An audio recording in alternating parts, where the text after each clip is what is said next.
Mic check 1 2 1 2. What's good, YouTube? Y'all know what it is, man. It's your boy Tank be tapping, and we back with another haircut tutorial. Alright, man, so what we're doing on this cut is we actually just gonna be adding some texture on top, doing like a low taper, line them up, you know, all that good stuff.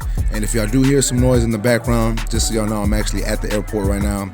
I'm flying back to Houston from Lubbock. I was out here, me and my boy Cutflow Dre and Jay Blends were out here judging and teaching classes. So anyways, getting back into this haircut, as you can see, I'm using my shears, and these are my texturizing shears, and all I'm doing is going over the top and just adding a little bit of texture into hair. Remember, guys, the reason why I do this is it's easier for me to do this than it is for me to point cut. Now I can point cut if I need to, but I just feel that these shears actually work better for me, and it lets me do it more efficiently and more quicker. Therefore, that's why I like to use my texturizing shears instead of point cutting. And that's just my personal preference. That's not something that you need to buy. You need to buy you some texture shears. You don't need to, but it makes my job easier. So that's why I like to use them when I'm doing my cuts. And you know, my client wanted some texture on top, so I'm like, all right, let's get it. All right, so now that we got that done, I'm taking my blow dryer with my diffuser, and I'm just blow drying my client's hair, you know, giving it a slightly messy look, basically just pre-styling the cut. I am gonna add some styling product in it later, but I'm just, you know, giving them a quick little blow dry. That way I can see how the hair is laying before I start cutting.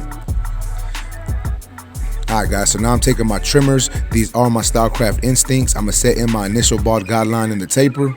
And once again, guys, we're doing like a low taper, so I'm not really gonna take it too high.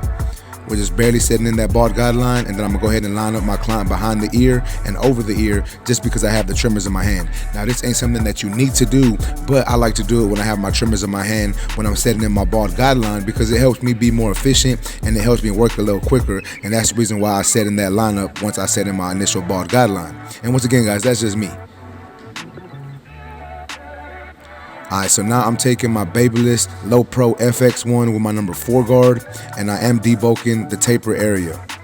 And if y'all can tell, the quality did get slightly different. My camera died, so I decided to use my phone for the rest of this video. But as y'all can see, I'm taking my number 4 guard on my Low Pro FX1, and I'm just debulking where I'm gonna leave my taper blending into the top, floating my clipper away. That way the hair feeds into that number 4 guard. Now I'm going over the bald area with my shaver. That was the FX1 shaver. And now I'm going back in with my Low Pro FX with my number 3 guard, coming right below what I did with my number 4 guard. Alright, now that we got that done, I'm going in with my Low Pro FX, clipper all the way open, setting in my next guideline, setting in my next section, and then I'm gonna blend it out. So once that section is in there, I am gonna close my lever little by little, working my way down to try to blend that bottom line out. And I'm really just doing my foundation work first. I'm not gonna spend a lot of time detailing just yet, even though this haircut is gonna need some detail work, because you know, we have a small compact area to actually blend. So me personally, when I do those compact compressed haircuts, I have to go back and detail a lot to give it the look that I want, you know, the actual look that I'm going for.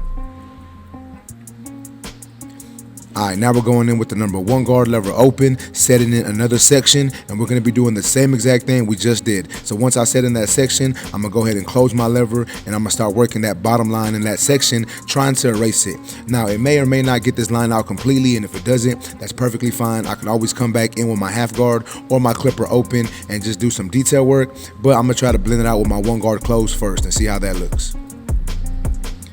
And as y'all can see, now I'm going in with my half guard just to clean up that middle part of the blend a little bit more. And I did start off with my lever halfway open, and I'm adjusting it closed as needed. Alright, guys, so now I'm going in with my 2 guard lever open, and now what I'm doing is basically blending into the work that I did earlier on in the haircut. If y'all remember, when I first started blending, I did a 4 and a 3. So with my 2 guard open, that should blend into the 3, right? So I'm gonna go in with my 2 guard open, and then I'm gonna adjust my lever closed, and I'm gonna try to clean up this blend. I'm gonna try to make this blend look right. I'm not trying to create any more lines. As y'all can see, I am floating my clipper out in a way just to give a nice transition and give some nice gradients to this cut.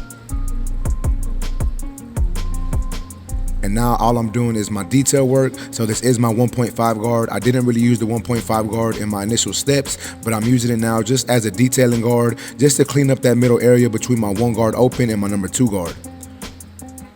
And then once again, guys, this is just some small detail work, 1 guard opening, closing, just really adjusting my guards, whatever guards I feel are necessary, and using some corner blending to get this blend to look right. And now I'm gonna go ahead and start my client's lineup. As you can see, I'm starting on the C cup. I don't typically start on the C cup, but since we are doing, a nice low taper, we can see that C cup is really predominant. I wanted to make sure that I lined it up first, just so I could see that blend a little better. And to me, man, this blend is looking beautiful. Like that gradients is there. I have a nice low taper, not stretched out. It's compressed, but it's blended. You know what I'm saying? And to me, I think that's a great cut. But now what I'm doing here is I'm taking my Stylecraft Rebel and I'm doing some detail work. And sometimes I like to detail with a different clipper just because I think that it helps give the fade a different look. So even though I use my Low Pro FX clippers, my Low Pro FX1, I'm going back in and detailing with my Rebels because, like I said, it gives a slightly different look, and I think it really helps erase any discrepancies when you just switch between two clippers. Now, once again, that's just my opinion. Is this something you have to do? No, of course not. But it's just something I like to do to make my blends look right. But nonetheless, this is my number 1 guard on my Stylecraft, and I am using the Gamma Dubs, or the Stylecraft Dubs, whatever you want to call them, for this portion of the haircut. And now I'm just doing some corner blending at the bottom of this blend. And as you can see, I'm just using the corner of my clipper, really just trying to erase those dark areas, erase any discrepancies that I may see, making sure that I'm using my mirror also. That's one big tip that I want to give every barber out here watching is make sure you watch your mirrors, you know what I'm saying? Like look in the mirror, see how that blend is looking in the mirror, and then really attack that haircut. Because sometimes looking at it head on, you don't really see it. Your eyes just, they play tricks on you basically. But when you look in the mirror is not gonna lie to you. So make sure you're using your mirror every time you're cutting to give the best cut that you can possibly give. All right, so as y'all saw me do right there, I did go back in, touch up the C cup a little bit, and now I'm hitting up my client's front lineup. So we're not pushing this hairline all the way to his actual hairline is. We are leaving some overhang, but I'm still giving him a nice sharp line. He told me, hey Tank, I want to have his front line straight. I don't want to push back. I just want to have it nice and straight. So I said, man, you know what? I got you, bro. So as you seen there, I'm hitting up that front lineup. Now we're hitting up that vertical bar, making sure we get it nice and straight.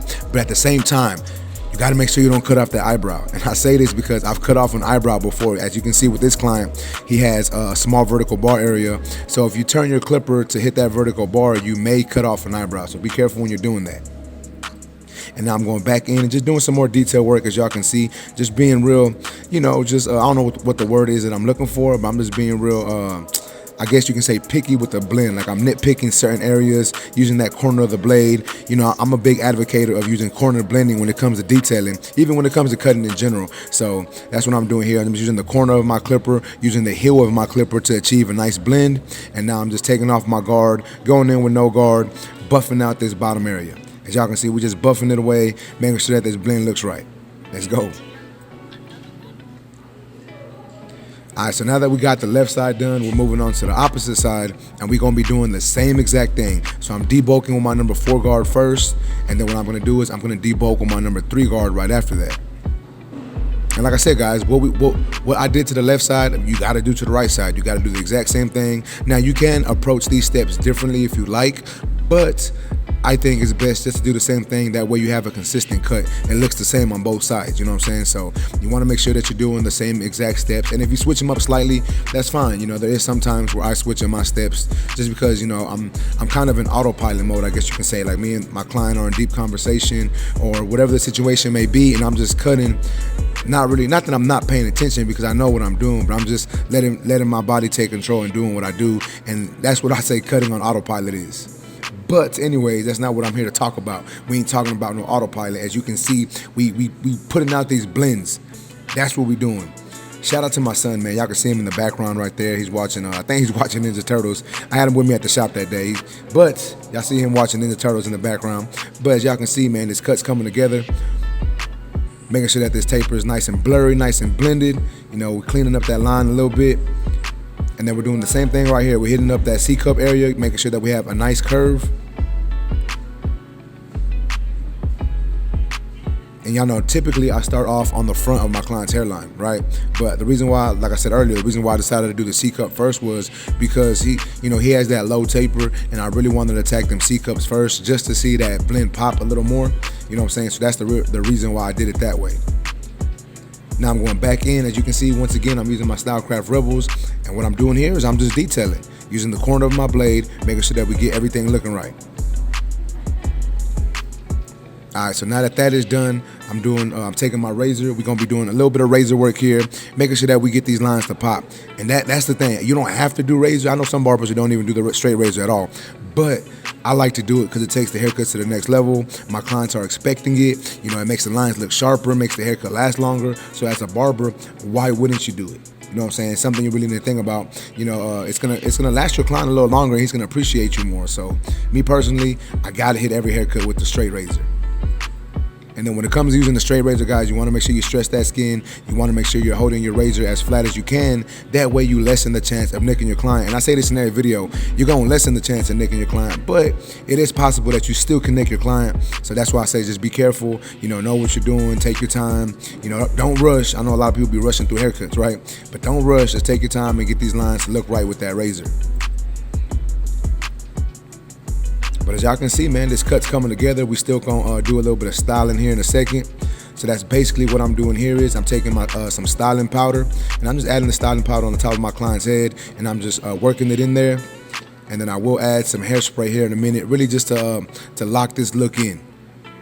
But as you can see, I'm parting the hair, I'm separating the hair, and I'm putting that styling powder more towards the root. That way it can actually give some lift in the hair. I know a lot of people just put it on top of the client's hair, but you want to part the hair, spread the hair, put that styling powder more towards the root. That way it actually can give the hair a little bit more texture, a little bit more volume, helps lift the hair and give it an overall better look. Just a little tip for y'all, But check it out, man. We got my man styled up. Hit him with some hairspray. Let's go. All right, man. Well, check it out. This is how my boy came into the shop looking. This is the before look. And this is the finished product. Y'all let me know what y'all think about this haircut in the comment section. If y'all like this video, please make sure to smash that like button. Also, if you're new to my channel, make sure to subscribe one time for your boy. Remember, guys, if you're in the Houston, Texas area and you want a haircut from your boy, you can go to my website, takeandbechopping.com. You can book there. If you want to purchase any tools you've seen on this video, you can go to babylisszpro.com or stylecraftus.com and use my discount code TANK10 on both of those websites. fwbarbersupply.com, discount code TANK10 also. But that's it, YouTube. I appreciate y'all for watching. Until next time, let's go.